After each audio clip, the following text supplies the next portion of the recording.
नमस्कार, जय श्री सीताराम। ज्योतिष सेवा केंद्र में स्वागत है। मैं सुशील कुमार पांडे आपका फिर से स्वागत करता हूं। आइए मित्रों, एक कदम सुख की ओर बढ़ाते हैं और अपने जीवन को सुंदर और सार्थक बनाते हैं। कहते हैं कि हमारे सनातन धर्म में पर्व और त्योहारों की कमी नहीं होती है। क्यों? क्योंकि हम लोगों में इतनी श्रद्धा है, इतना ईश्वर में विश्वास है, इतना प्रेम है, जो कि हमारा हर एक दिन दिवाली की तरह माना जाता है। लेकिन कहीं न कहीं हमारे जीवन में समस्याओं का अंत नहीं होता है, जिससे कि सुखी पूर्वक जीवन में जैसे लगता है कि ग्रहण लगा हुआ है।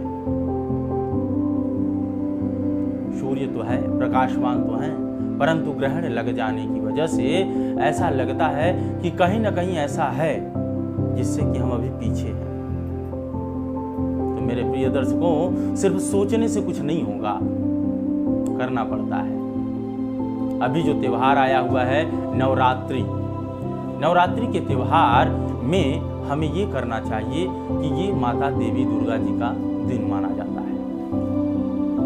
और देवी के इस पावन पर्व में कहते हैं कोई नक्षत्र, कोई तिथि अगर नहीं भी बनती है तो इस नवरात्रि में हम लोग सारा कार्य कर सकते हैं, चाहे विवाह ही क्यों न हो या नवनिर्माण हो, कोई भी शुभ कार्य कर सकते हैं। तो मित्र, अगर ऐसा है कि हम ये सभी कार्य कर सकते हैं तो आप ये सोचो कि अगर हम नियमित रूप से इस पूरे 9 दिन में माता के लिए सेवा भाव करें, व्रत करें, लहसुन प्याज का सेवन छोड़ दें, अगर मांस मदिरे का सेवन कर रहे हैं, अगर उसका 9 दिन तक परित्याग कर दें तो आपके जीवन में बहुत बड़ा सुधार हो सकता है। लेकिन इसे सिर्फ सोचने से नहीं, करने से होता है। आप अगर ऐसा करते हो तो आप इसका प्रभाव अपने जीवन में, अपने भाग्य में और साथ साथ अपने व्यापार में, अपने बिजनेस में, अपने परिवार में देखेंगे। प्रतीक्षम किम प्रमाणम तिष्ठति योग नेत्रः, इसका प्रमाण आप अपनी आंखों से देखेंगे। और फिर जैसे लोग कहते हैं मैंने किया ये, मैंने किया, मेरे कारण हुआ। मेरे कारण कुछ नहीं हुआ मित्र। हम मेहनत जरूर करते हैं। जब आप मेहनत करते हो तो अगर आप मेहनत करते हो तो ईश्वर भी सपोर्ट करते हैं, और मेहनत नहीं करते हो तो जो भाग्य में है वो मिलता तो जरूर है, लेकिन वो मिलकर भी चला जाता है।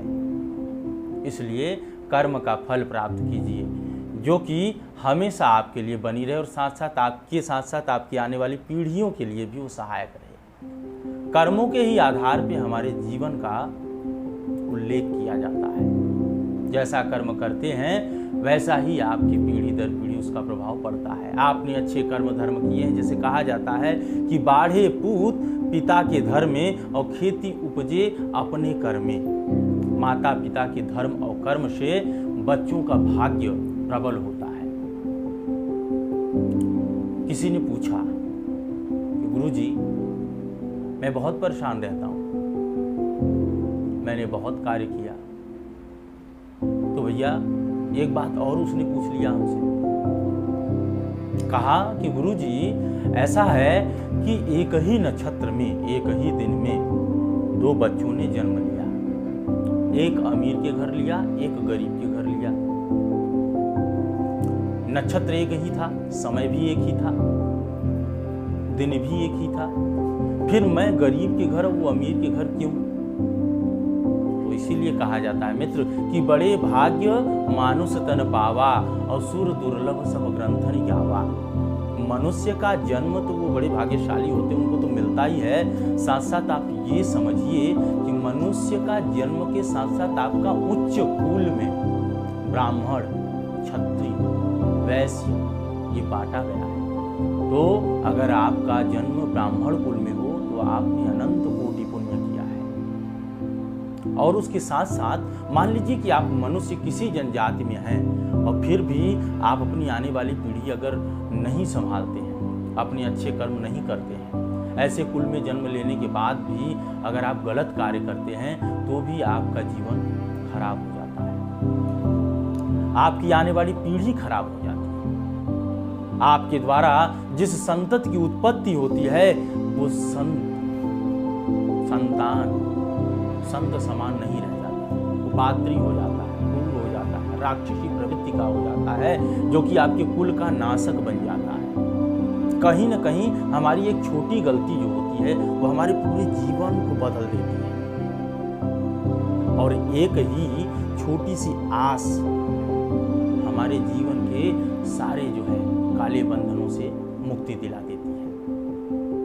जितने भी अंधकार हैं, एक छोटी सी ज्योति अगर आप अपने हृदय में जला लेते हैं तो जीवन का कितना ही बड़ा अंधकार क्यों न हो, मेरे प्रिय दर्शकों, आपके जीवन से सदैव सदैव के लिए समाप्त हो जाता है।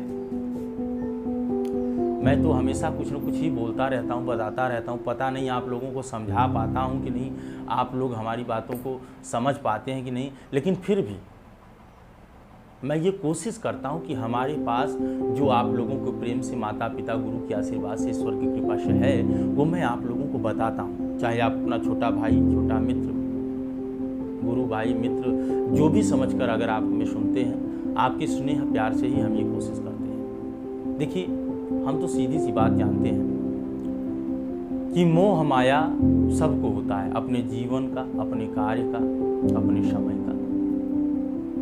इच्छाएं सबकी अनंत होती हैं और होना भी चाहिए, क्योंकि अगर इच्छा अनंत नहीं है तो कार्यरत के लिए आप अग्रणीय नहीं हो सकते।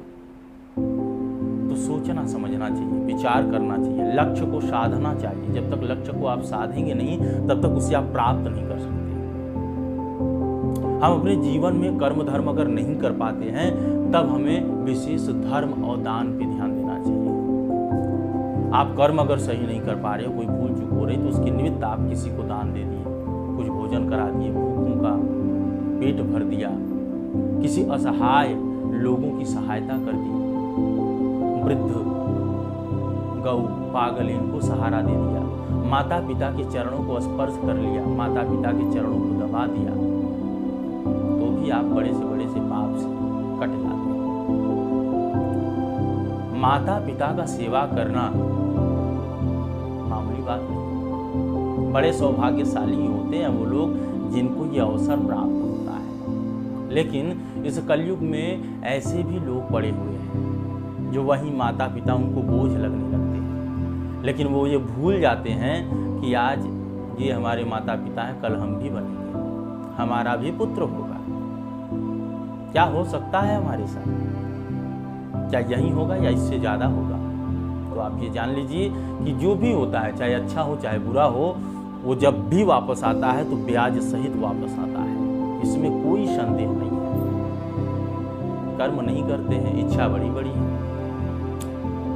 ग्रह गोचरों को ध्यान देना, अपने दिनचर्या पे ध्यान देना, सूर्य को जल देना, घर में पूजा पाठ करना, ब्राह्मणों के द्वारा, ये सुख समृद्धि का कारक होता है। कभी कभी हमारे ग्रह गोचर ऐसे होते हैं क्योंकि ग्रह अधीनम जगत सर्वम, इस ग्रह के अधीन तो पूरा संसार है। इनका प्रभाव जैसा हमारे ऊपर पड़ता है वैसे ही हमारे विचार, मति, बुद्धि, शरीर, वाणी सब बन जाता है, वैसे लोगों से जोड़ता है। इसलिए ग्रहों को ध्यान दीजिए। अपने जीवन में अगर ज़्यादा परेशान हैं तो अच्छी अच्छी पुस्तकों को पढ़िए, भजन, सत्संग, अच्छी बातें, वृद्ध बुजुर्गों के साथ बैठिए, बहुत कुछ सीखने को मिलेगा, जिंदगी संवर जाएगी।